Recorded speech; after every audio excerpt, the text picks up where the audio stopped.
உங்க வாழ்க்கையில ஆசீர்வாதம் வேணுமா, உங்களுக்கு விடுதலை வேணுமா, கர்த்தருடைய வல்லமை உங்க வாழ்க்கையில் செயல்படணுமா, கர்த்தருடைய வார்த்தையை சொல்லுங்க.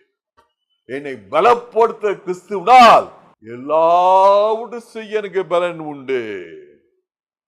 ஜெபத்தை கேட்கிறவரே,